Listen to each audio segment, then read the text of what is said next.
Muy buenos días a todos. Buen día, doctor. Buen día.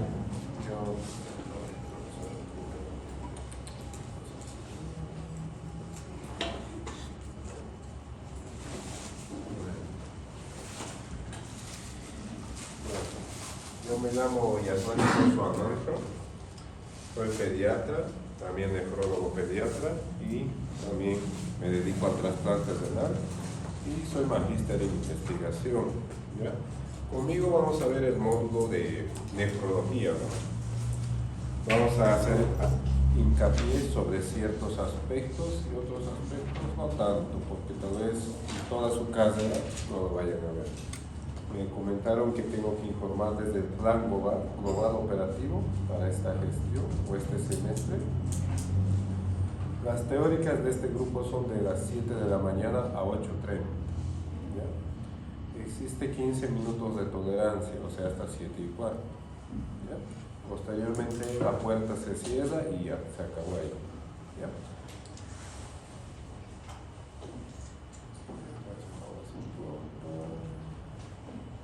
El temario que vamos a ver en este semestre es eso: la anatomía, los estudios de imagen diferentes, un examen general de orina, la imagenología, hematuria.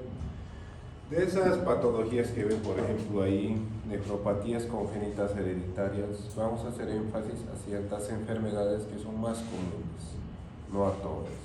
¿Ya? Y lo mismo con las enfermedades sistémicas que tienen afectación a nivel renal. ¿Ya? Yo creo que lo que más les importa a ustedes es el cronograma de los exámenes, ¿verdad?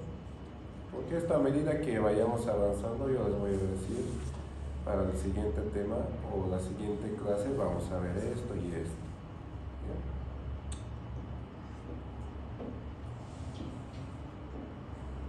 Su primer parcial me comentan que va a ser el 19 de septiembre, de todo lo avanzado. ¿Ya? Y falta poquito, ¿bien? 6 clases a la noche. Vamos a tratar de avanzar lo más que podamos. Su segundo parcial es el 7 de noviembre del 2023. Creo que pasan clases todavía, ¿no?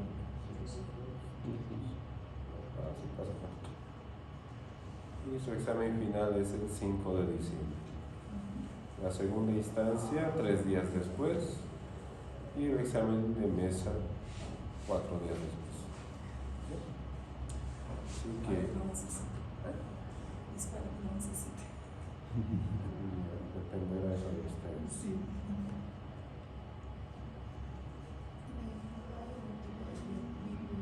Sí, ahorita es bueno. Sí.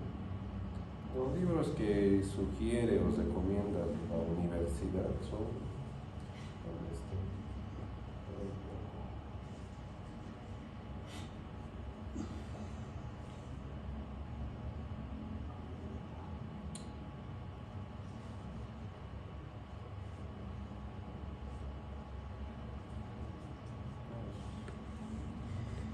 esos. Lo que recomienda la universidad. ¿Ya? Pero cualquier libro de nefrología sirve, porque los principios son los mismos, la temática es la misma. Lo ideal es no leer solamente un libro, porque hay ciertos temas en un libro que están bien complicados de explicar y en otro está bien sencillo. O sea que su tarea es buscar cuál les favorece a ustedes. ¿Cuál libro recomienda para nosotros? Todos. Mientras más leas, mejor para ti. Vas a aprender más. Y vas a poder observar diferentes puntos de vista. ¿Ya? Mientras más lean, es mejor para ustedes. Y van a aprender más. ¿Ya? Ya.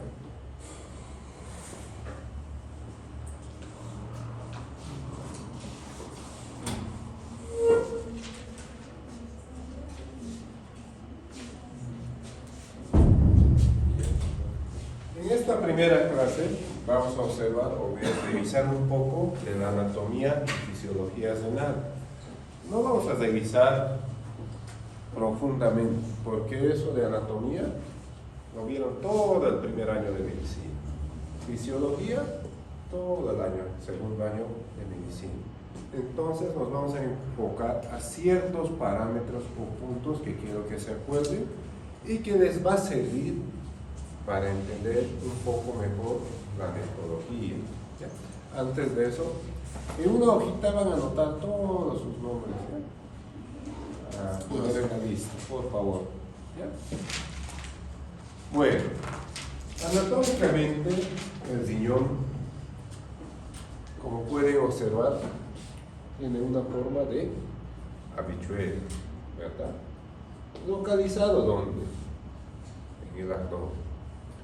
Específicamente, el riñón está recubierto por una grasa, ¿verdad? En su porción anterior, ¿verdad? Que se llama epiplomo. Y gracias a eso se denomina que es un órgano retroperitoneal, porque está detrás del peritoneo. Anatómicamente, el riñón se encuentra ubicado de la T11 o torácica 11 a la lumbar 3. Está cubierto, bueno, no en su totalidad, por una estructura ósea, que son las costillas. Estas costillas cumplen la función de proteger, pero si existe un accidente, un golpe fuerte o intenso en la región lumbar, la costilla se puede fracturar y puede perforar el riñón y comprometer la vida del ser humano. ¿Ya? Entonces, existen dos riñones en cada ser humano. ¿Un ser humano puede vivir con un riñón? Sí. La única manera de saber que si ustedes tienen dos riñones es a través de una ecografía. Porque a simple vista los riñones no se ven. Entonces, cuando se hagan una ecografía, recién van a saber si tienen los dos riñones. Porque la mayoría de los individuos, en gran proporción, se hacen una ecografía y evidencian que tienen solo un riñón. ¿Pueden hacer una vida normal? Sí, pero con ciertas precauciones. ¿Ya? Las dimensiones del riñón varían. ¿Ya? Recuerden que un bebé no tiene la misma estatura que tú o yo. Con certeza. Y no puede tener un riñón así grande, ¿verdad? Entonces, acuérdense el número 12. 12 centímetros por 7 12, lo más largo. La mitad de 12, 6. el ancho. La mitad de 6, 3, el grosor. Entonces, 12, 6, 3. Esas son las medidas medias, ¿ya? Algunos dicen de 10 a 14, sí. Pero término medio 12, 6, 3. Y ahí se acabó. ¿Ya? Esas son las dimensiones del riñón. Eso es muy importante. ¿Por qué? Porque si ven un paciente con un riñón que mida 5 centímetros, ¿qué pasó? Malformación. O significa que su riñón ya no sirve. Porque el riñón tiene que crecer de manera proporcional con el ser humano. ¿Ya? A medida que crecemos, el riñón también crece. Recuerden que de los riñones tiene una porción externa convexa y una porción interna cóncava.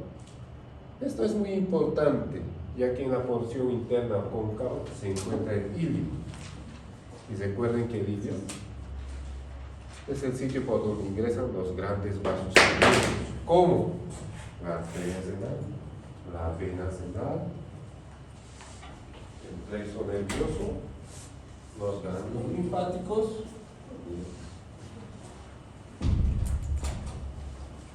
y una característica muy importante es el sitio donde se origina la pelvis renal.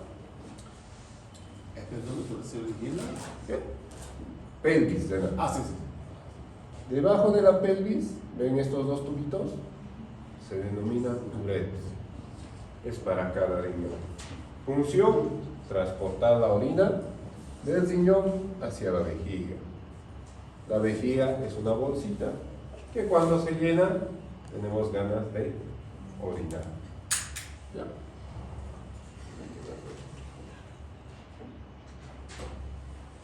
Si se realiza un corte al riñón, un corte sagital, se evidencian dos estructuras muy claras, una porción más clara y una porción más oscura.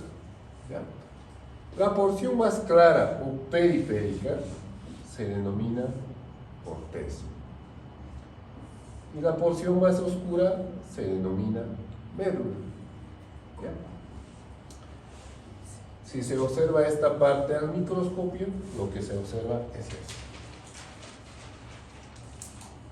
Dentro de la corteza se evidencia principalmente la unidad estructural y funcional del riñón, que es la nefrona.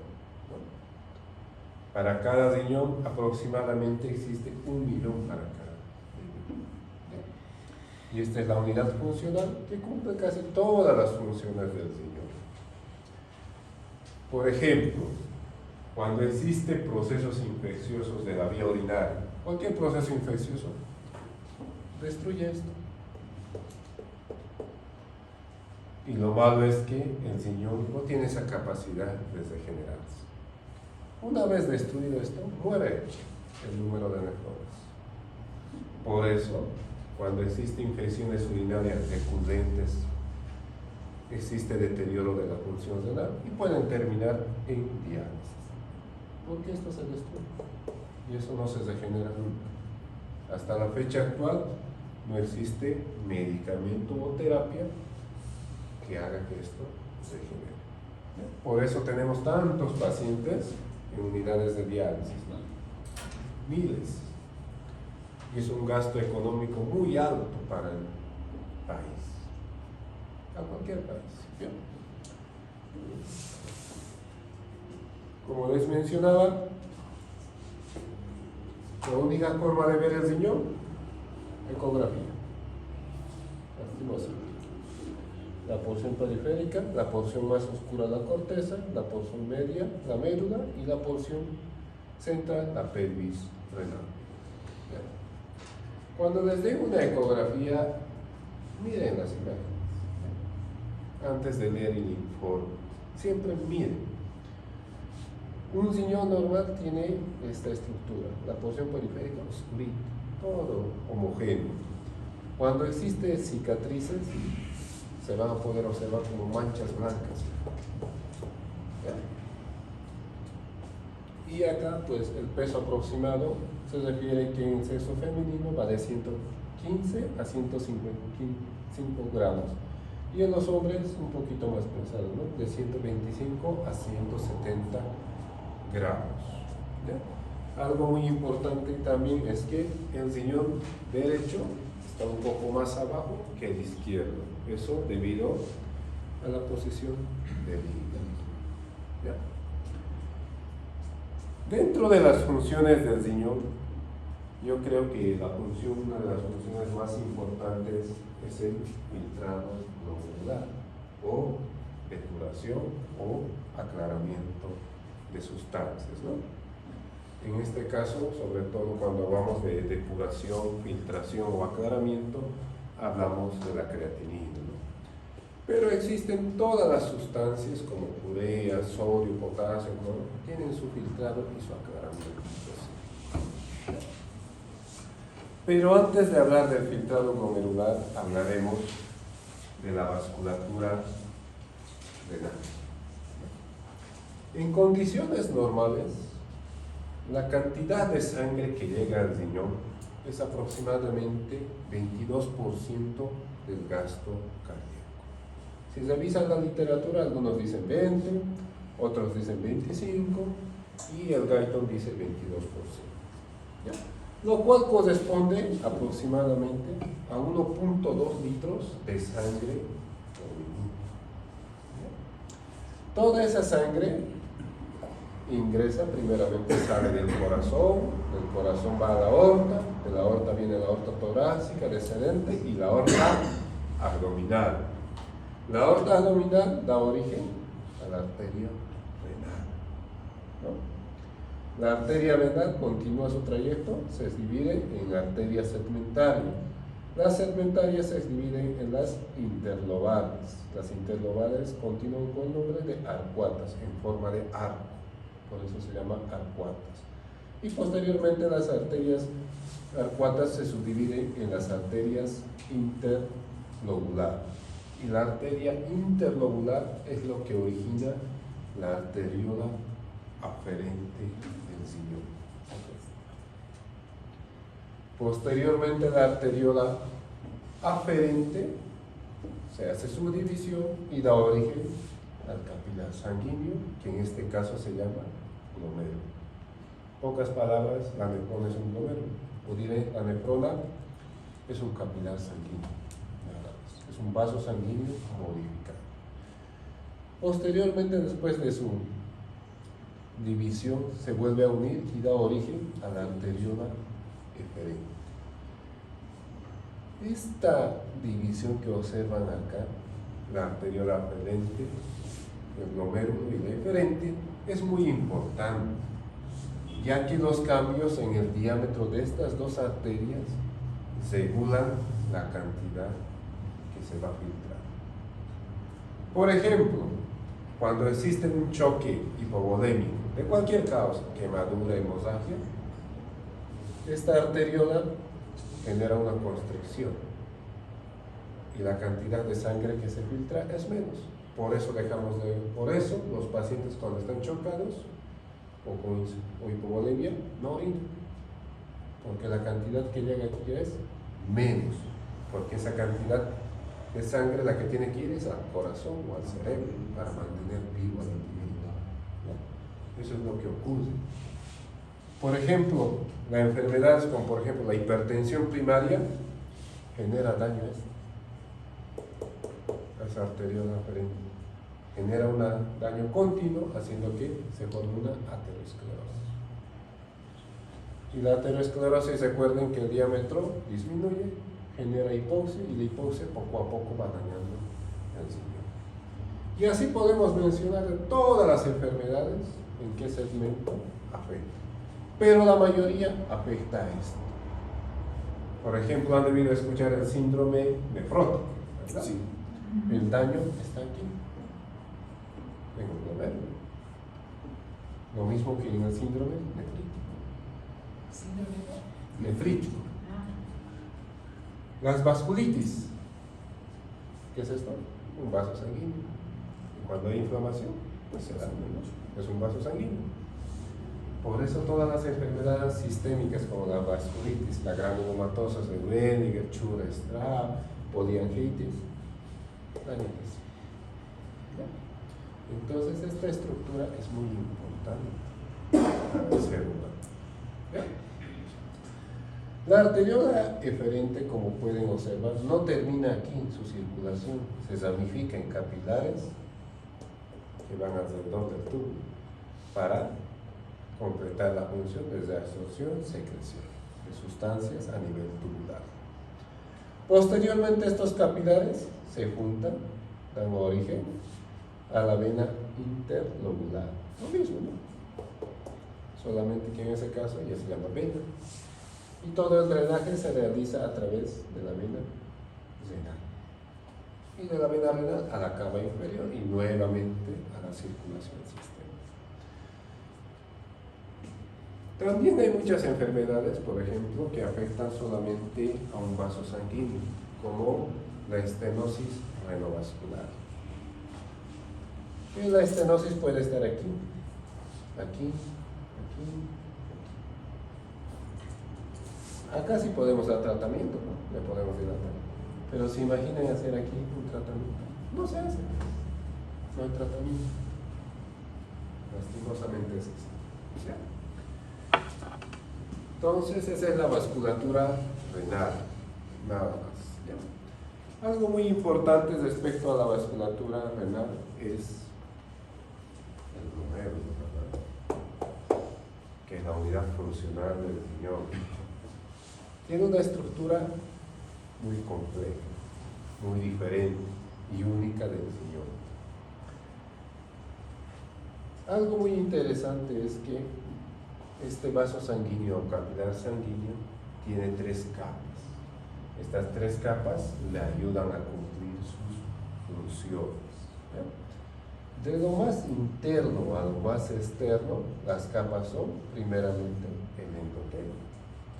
El endotelio descansa sobre una membrana basal y por encima de la membrana basal están estos puntitos que son los porocitos.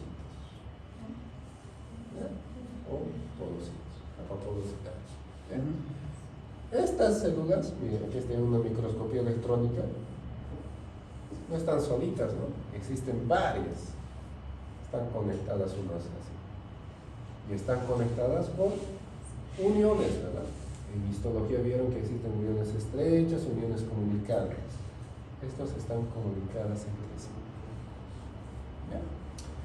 Y la sangre va, pues, se filtra de lo más interno a lo externo, como se observa acá. Entra la sangre a los capilares y sale. ¿Ya? Y ahí se hace el proceso de limpieza o depuración o aclaramiento de las sustancias. Hace rato les mencioné del síndrome nefrótico, ¿verdad? En el síndrome nefrótico, esta celulita que ven acá es la que está dañada. Está más permeable, ¿verdad? Está dañada. Por eso se llama actualmente podocitopatía. ¿Ya? Porque esta está dañada. Ya sea la misma célula o los puntos de contacto de esta con esta. ¿Ya? Muy bien. Entonces eso quiero que se acuerden, que el penacho glomerular tiene sus 3 capas, ¿ya? Que le sirven para cumplir su función.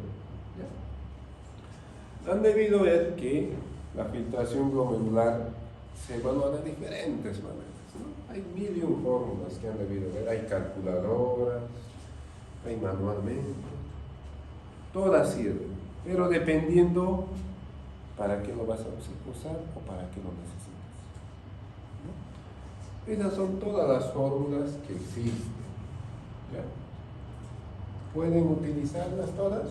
Sí.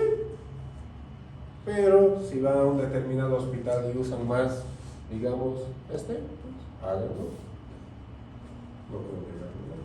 Pero si en otro lado les piden esto, pues háganlo eso. ¿Ya? Según la literatura, refieren que esta es la mejor. Refieren. Pero cada quien ya verá cómo lo hace.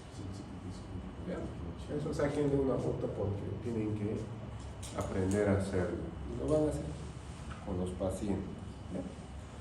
Pero algo muy importante, recuerden que todos tenemos nuestro filtrado. Entonces debe haber valores normales de filtrado glomerular para cada individuo. Entonces, existen varios estudios. Unos dicen 60, unos dicen 80. Cada quien dice lo que quiere, ¿no? Pero la recomendación es que se considera filtrado glomerular normal de 90 a 120. ¿Ya? Si le sale ya 80, 85, es que algo está pasando, no es normal. ¿Ya? Acuérdense solamente de esta cifra, de 80, o diré de 90 a 120 mililitros, minuto 1.73 metro cuadrado. ¿Ya? Recuerden también que la valoración del filtrado glomerular se realiza en la práctica hospitalaria a través de la creatinina, ¿verdad? Que es un producto del desecho del metabolismo de las proteínas del cuerpo. Entonces en el cuerpo existen valores normales de creatinina, pero que varían dependiendo al sexo. Esto varianza debido a que recuerden que los hombres tienen mayor masa muscular comparado con las mujeres, por lo que en los hombres la creatinina va a ser un poco más alta. También varía dependiendo al estado nutricional. Por ejemplo, un individuo que esté desnutrido, los valores de creatinina van a estar bajos. Por eso en los pacientes que están hospitalizados, que están ahí una semana, 2 semanas, los niveles de creatinina están bajísimos. No es porque estén normal, es sino porque están desnutridos. ¿Ya? Y los valores que se recomiendan pues, son muy amplios, desde 0,7 a 1,2 miligramos de silicio. Entonces, una de las funciones del riñón es el filtrado glomerular o aclaramiento. Otra de las funciones muy importantes del riñón es que regula o controla la presión arterial. Esta regulación de la presión arterial es un sistema muy complejo, la cual inicia cuando existe un decremento de volumen o incremento de volumen arterial. Cuando existe un decremento de volumen de la cantidad de sangre que llega al riñón, ya sea por hipovolemia, por choque séptico, deshidratación, quemadura, entonces se genera hipoxia. La hipoxia favorece la producción de una hormona denominada renina. La renina tiene la función de convertir el angiotensinógeno producido por el hígado en angiotensina 1. La angiotensina 1 ingresa a la circulación pulmonar y se transforma gracias a la enzima convertidora de angiotensina en angiotensina 2. La angiotensina 2 cumple muchas funciones, unas funciones de manera directa y otras funciones de manera indirecta. Por ejemplo, miren, la angiotensina de manera directa incrementa la actividad simpática. Entonces genera mayor frecuencia cardíaca y eso incrementa la presión. También favorece la reabsorción tubular, principalmente de sodio, cloro. Tiene un efecto directo a nivel renal. Una forma indirecta es que actúa en la glándula suprarrenal para favorecer la producción y secreción de aldosterona. Y la aldosterona pues favorecerá la retención de sodio, cloro y agua y favorecerá la eliminación de potasio. Otro efecto directo de la angiotensina 2 es vasoconstricción de la arteriola aferente y una vasoconstricción sistémica. Y otro mecanismo indirecto es a través que actúa favoreciendo la secreción de desmopresina antidiurética para la retención principalmente de agua. Todo esto da como resultado retención de agua y electrolitos, con la cual lleva al incremento de la presión arterial. Conociendo este esquema, pues el tratamiento trata de bloquear alguno de estos ejes, ¿no? Por ejemplo, aquí tenemos la enzima convertidora de la angiotensina, ahí tenemos los medicamentos que se llaman los inhibidores de la enzima convertidora de angiotensina, que actúan aquí y todo este proceso no se hace. Y la presión baja. Lo mismo, los bloqueadores de receptores de angiotensina. Recuerden que tienen todos estos, tienen sus receptores, se bloquean. Entonces, bloqueadores de receptores de angiotensina como los sartán, valsartán, candesartán. Entonces, es muy importante esta idea, ¿ya? Porque si conocen esto, pues van a tener una idea de cómo se puede iniciar el manejo del tratamiento de la hipertensión. Otro ejemplo, por ejemplo, si hay retención de mucha agua, diuréticos, ¿no? Y hacemos y baja el volumen y la presión disminuye. ¿Ya? Y recuerden también que tenemos presiones arteriales, valores, ¿verdad? Según la Asociación Americana de Cardiología, normal es esta, 128. Entonces, Cada quien ya se tomó su presión, ya sabe dónde está, en qué cuadrito está, ¿verdad? Entonces, tienen que practicar tomar la presión en todos los pacientes que ven. Eso va a ayudar a educar a sus oídos, a escuchar los ruidos, el coro cortés, ¿verdad? Cada día, ya sea con sus familiares, sus hermanos, tíos o cualquiera. Otra función muy importante del riñón es que regula la volemia. Por ejemplo, si tomamos mucha agua, orinamos más. Si no toman agua, no orinamos. Entonces, una de las funciones es la regulación del volemia.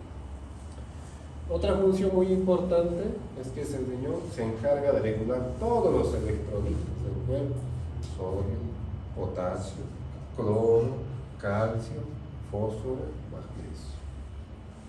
Y también recuerden que esos electrolitos intervienen en la osmolaridad sanguínea, ¿verdad? Pocas palabras, controla todo el medio interno. La regulación de los líquidos está principalmente dado por la antidiurética o desmopresina o vasopresina, cualquiera de los términos sirve. Miren, claro ejemplo. A ver, cuando existe déficit de agua, por ejemplo, están en un quirófano operando 8 horas, ahí no tomaron agua, déficit de agua, y de paso no desayunaron, pues les faltaba, ¿no? El déficit de agua hace que la osmolaridad en la sangre suba. ¿Ya? Cuando la osmolaridad sube, esto es detectado en el hipotálamo por los osmoreceptores. Entonces, ¿qué hace el hipotálamo? Produce o favorece la secreción por parte de la neurohipófisis, la desmopresina o antidiurética. Este llega al torrente sanguíneo y se va directo al riñón. A nivel del riñón se encuentra el túbulo, la porción tubular, específicamente el túbulo colector, donde forma agujeritos y se absorbe el agua.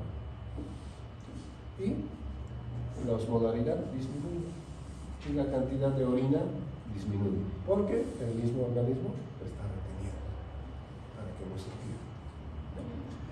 Caso contrario, tomamos agua y agua y agua. Por ejemplo, hay esta enfermedad que se llama potomanía, en la cual los individuos toman y toman litros y litros de agua. ¿Ya? En este caso, pues tanta agua va a disminuir la osmolaridad, ¿verdad? Y eso va a inhibir la liberación de la desmopresina. Entonces, si no hay eso, pues no se va a absorber el agua, se va a perder. Y eso se manifiesta como poliuria o orina abundante, como quieran. En este caso sería anuria, ¿no? O oligoria, y aquí poliuria.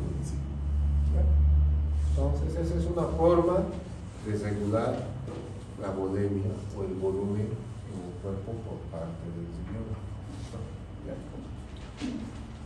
La regulación de los electrolitos es muy compleja y no solamente lo hace el riñón, necesita ciertas sustancias que también le ayudan a regular. Por ejemplo, la aldosterona. La aldosterona interviene principalmente en el metabolismo del sodio y potasio, porque actúa específicamente aquí para que se retenga sodio y se elimine potasio. La antidiurética o desmopresina interviene principalmente, hemos dicho, en el agua. No se detienen, no se pierden. El péptido natriurético auricular, como su nombre lo dice, es producido en la aurícula y tiene efecto de natriuresis, o sea, favorecer la pérdida de sodio a través de la orina. ¿Ya? La angiotensina y la adrenalina son vasoconstrictores, entonces disminuyen el flujo sanguíneo renal y favorecen la retención de sodio y agua. Y la PTH, que interviene principalmente en el metabolismo de calcio y fósforo, favorece la retención de calcio y favorece la eliminación de fósforo. Acá podemos observar diferentes segmentos de la porción tubular, ¿no? Si está próximo, será el túbulo proximal. Tiene una forma de asa, pues se denomina asa de L. Si está distal, túbulo distal, el túbulo colector. Determinadas áreas se especializan en la reabsorción de determinados electrolitos o sustancias. En el túbulo proximal, como pueden observar, se absorbe todo, ¿no? Todas las sustancias. Y en los diferentes segmentos subsiguientes hay determinadas sustancias que se absorben en menor cantidad. En pocas palabras, este segmento es responsable de la regulación fina. El potasio principalmente se regula a nivel del túbulo colector. El calcio principalmente en el asa de Henle. El magnesio en el túbulo distal. Y el estado ácido-base principalmente en el túbulo colector. Y gracias a esta regulación, pues, existen valores normales de los diferentes electrolitos en el cuerpo, ¿no? Y también habíamos mencionado que el riñón se encarga de mantener o regular la osmolaridad. Y miren, la osmolaridad de qué depende: sodio, glucosa y zinc. Sí, todas esas sustancias lo regulan. Todas estas fórmulas que van acá son de prácticas muy importantes en el ámbito hospitalario, porque cuando hay problemas de sodio y agua en un paciente, pues se recurre para dar un tratamiento, ya sea de reposición de electrolitos o de agua. ¿Ya? Otra función muy importante es la regulación del estado ácido-base. Recuerden que continuamente todo ser humano está produciendo iones de hidrógeno. Y esos iones de hidrógeno tienen que salir por alguna parte del cuerpo. Y el organismo, existen dos formas de eliminar ese excedente, que son la vía respiratoria y la vía renal. Lo importante del riñón es que se elimina el ion de hidrógeno y se reabsorbe el bicarbonato, uno a uno. ¿Ya? Y el excedente de iones de hidrógeno se elimina por la orina. Por eso cuando veo un examen general de orina tienen que ver el pH, ¿verdad? En la orina sale pH y normalmente el pH urinario es ácido porque se está eliminando una gran cantidad de iones de hidrógeno. ¿Ya? Otra función muy importante es que recuerden que también tiene la capacidad de concentrar y diluir la orina, ¿verdad? Vimos con la desmopresina, ¿no? Y eso se evalúa con la densidad urinaria. Y los valores normales del pH y el bicarbonato pues varían, ¿no? Si tomas una muestra arterial o tomas una muestra venosa o mixta también. ¿Ya? Pero para evaluar el estado ácido-base más nos enfocamos en la muestra venosa. La arterial se utiliza más sobre todo para problemas respiratorios o ventilatorios. ¿Ya?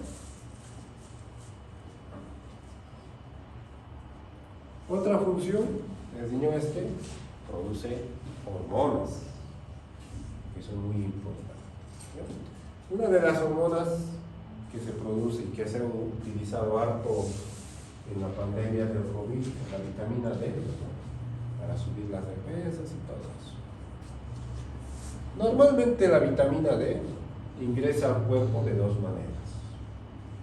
Uno, con los alimentos derivados de la leche, lácteos, pescado, o se produce en la piel. En esas dos vías. Una vez que ingresa al hígado, o diré al organismo, el hígado lo metaboliza. Vitamina D1 a vitamina D2, que es el calcidiol. Pero recuerden que el calcidiol no tiene actividad todavía. El calcidiol pasa hacia el riñón, donde se transforma en calcitriol. Y el calcitriol es la forma activa de la vitamina D. O sea, es la que hace que se absorba calcio, se libere calcio del hueso. Y de esta manera los niveles de calcio sérico suban. Pero este forma parte de un complejo muy importante asociado a la PTH, ¿ya? Que también hace efecto a nivel del óseo para favorecer la liberación de calcio y también actúa también a nivel renal para la reabsorción de calcio, ¿ya? Por eso todos los pacientes con insuficiencia renal crónica terminal en terapia dialítica reciben calcitriol.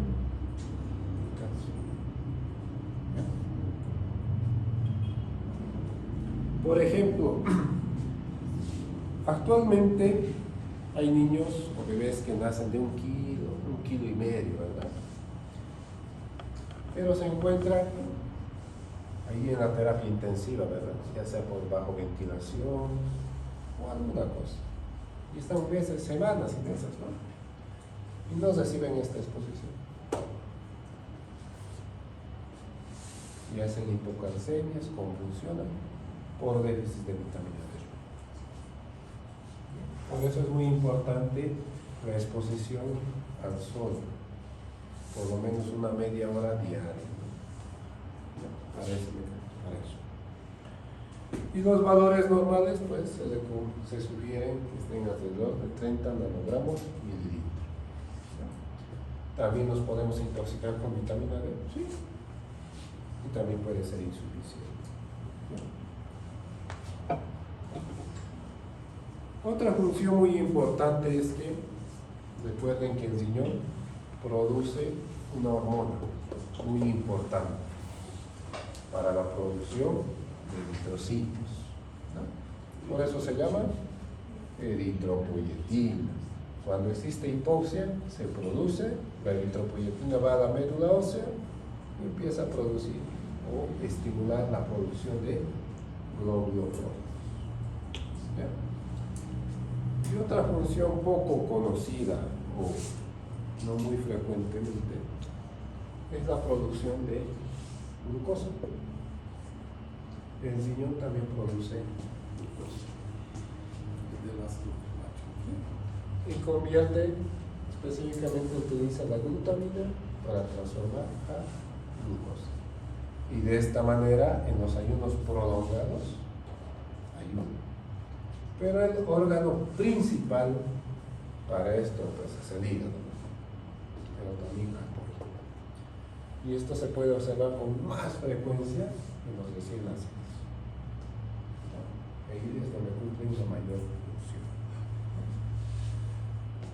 Eso es todo. ¿Tienen un marcador por ahí? Marcador de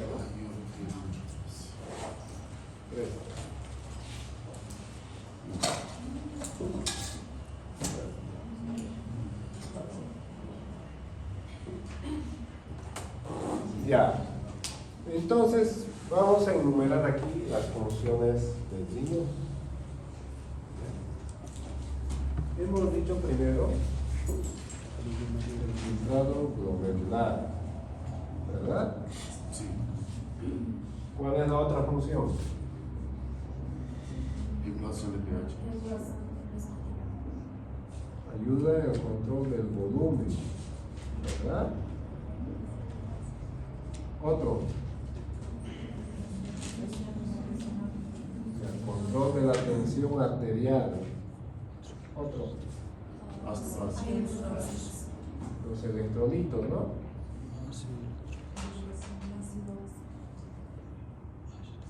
pH, estado ácido base. Sí. ¿Cuál más?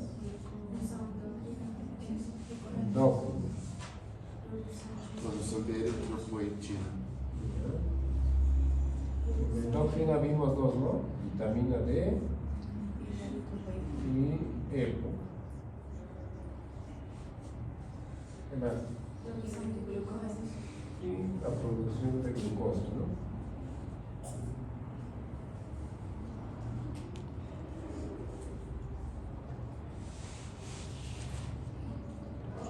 Bien.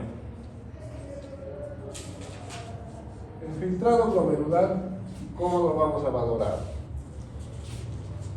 Desde 90 hasta 120. Con la tasa del filtrado glomerular, Sí. dijimos de 90 hasta 120. Sí. Cuando eso baje, ¿qué significaría? Está mal. Sí. Y ese mal se llama lesión renal aguda o enfermedad renal crónica. ¿O no? Cuando esto baja. Y ahí es. La causa, miles. Pero si ya baja más, menos de 90, va bajando, o es lesión renal aguda, o es algo agudo, o es algo crónico. Y el crónico se llama enfermedad renal crónica. ¿Ya?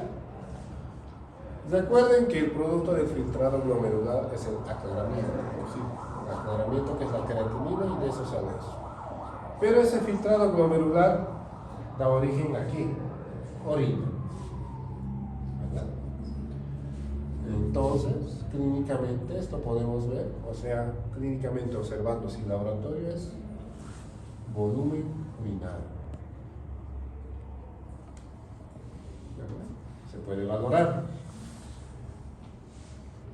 Si deja de orinar, pues se llama anuria, ¿no? O antes de la anuria, que puede ser la oliguria. ¿Cierto? Si un individuo deja de orinar, ¿dónde se queda esa agua? En el cuerpo. Y entonces, edema. ¿Y cómo nos vamos a poder quitar el edema? Aparte de la hinchazón de los ojos. Hoy día pesaste 50, mañana pesaste 51. Porque estás deteniendo el agua que deberías de estar eliminando. Entonces aumentan de peso. ¿Sí o no? Y si está en un hospital, ¿cómo valoran ese aumento de peso? El balance hídrico. Sí. Si te sigue saliendo balance hídrico positivo, ¿qué está pasando? ¿Por qué no está saliendo? ¿Por qué estás deteniendo tanto? Entonces, como pueden ver, el filtrado glomerular se puede valorar, ya sea laboratorial o clínicamente. Esto, en pocas palabras, sería la pérdida de la función del filtrado glomerular. ¿Sí o no? Entonces, son manifestaciones propias del riñón.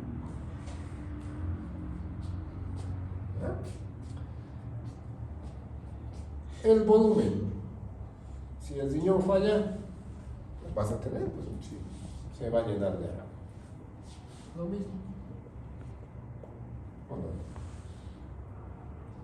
Por eso la importancia de que en los hospitales un paciente internado con problemas de edad, hay que pasarlo diario. Hay que hacer balance diario. ¿Ya? Otra función dijimos, la presión arterial. Si el riñón falla, ¿cómo va a estar la presión? Alta. Y eso se llama hipertensión.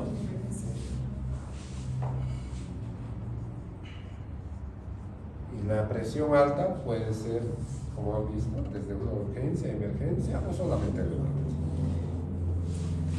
Y recuerden que la presión también tiene síntomas, ¿no? Dolor de cabeza, cansancio, o cuando afecta ya un órgano como cerebro, corazón, y hay manifestaciones propias de eso. Entonces, la pérdida de la función renal incrementa la presión. Ya, los electrolitos, a ver, estos son altos: sodio, potasio, plomo, calcio, fósforo, magnesio. Ya, respecto al metabolismo del sodio, si el riñón deja de funcionar, ¿qué pasa? Se llena de agua, hemos dicho, ¿no? Sí. Entonces, ¿qué pasa con el sodio? Retención de sodio. Eso, se diluye. Es lo mismo que cuando le echamos la sal a la sopa. Cuando está muy salado, ¿qué hacemos? Más agua. Y es lo que está pasando aquí. Se está reteniendo más agua. La cantidad de sal no ha disminuido, pero la cantidad de agua aumenta. Entonces, hace una hiponatremia. El potasio sale principalmente por el riñón. Si deja de funcionar, se retiene. Y eso se llama hipercalemia o hiperpotasemia. El calcio. ¿Cómo? ¿Qué va a pasar con el calcio? Disminuye, porque ¿dónde se produce el calcitriol? En el riñón, la forma activa. La que sirve es en el riñón la que se produce. Entonces no hay calcio. Y dijimos que el calcitriol favorece la reabsorción de calcio y eliminación del fósforo. Entonces el fósforo aumenta y eso se llama perfosfatemia. Y el magnesio se elimina por vía renal. Sube. ¿No? Como ven, provoca alteración en todos los electrolitos. Y cada electrolito tiene sintomatología propia. Por ejemplo, las alteraciones del metabolismo del sodio son principalmente problemas neurológicos o sintomatología neurológica. Del potasio, corazón. Lo mismo que del calcio. Fósforo, recuerden que el fósforo se necesita para generar huevos, problemas respiratorios, fatiga, magnesio. Como ven, cada electrolito tiene una sintomatología propia. Dijimos que el riñón también elimina los iones de hidrógeno por la orina. Y si deja de funcionar, pues el hidrógeno se retiene. Sí. ¿Y eso cómo se llama?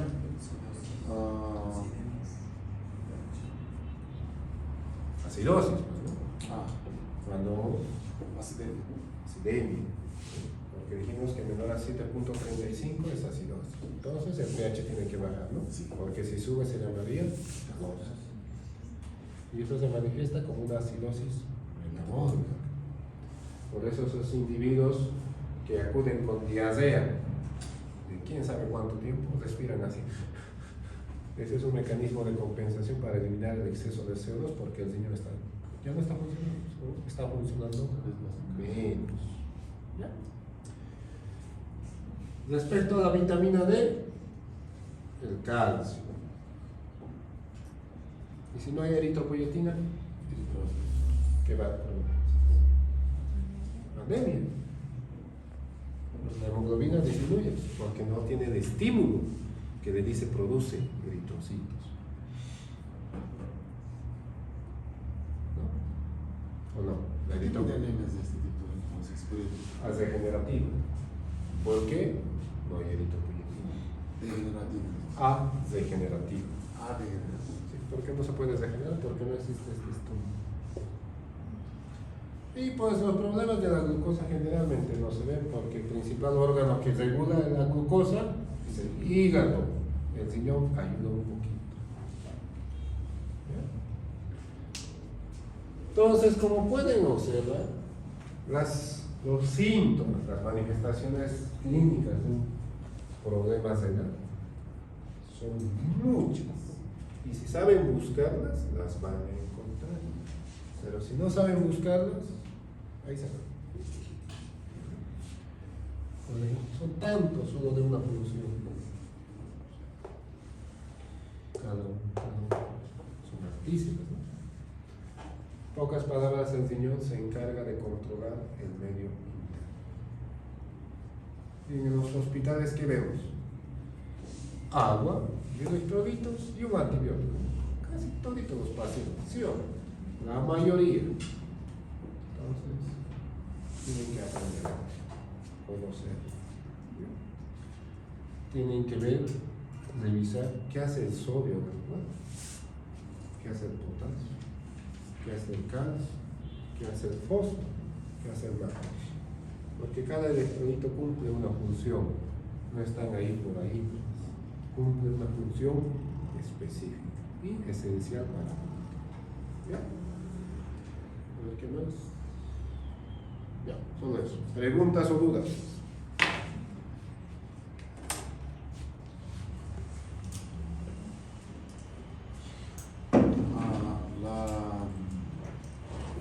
Cuando hay alguna alteración renal, esta ayuda de la gluconeogénesis puede acarretar, por ejemplo, una diabetes de tipo 2, por ejemplo, No, la diabetes. no llega a eso. No, generalmente recuerden que la diabetes 1 es algo que se hereda. Y la diabetes tipo 2 es lo que nos hacemos nosotros, ¿no? Porque comemos por nuestra alimentación. Recuerden que existe un umbral de glucosa a nivel del riñón. Sí. ¿Cuál es ese umbral? ¿Cuánto? Sí. No, de 60. No, el umbral de la glucosa renal, no la glicemia normal, porque es diferente eso. Es de 180. Mayor a 180 sale azúcar en la orina. Sí.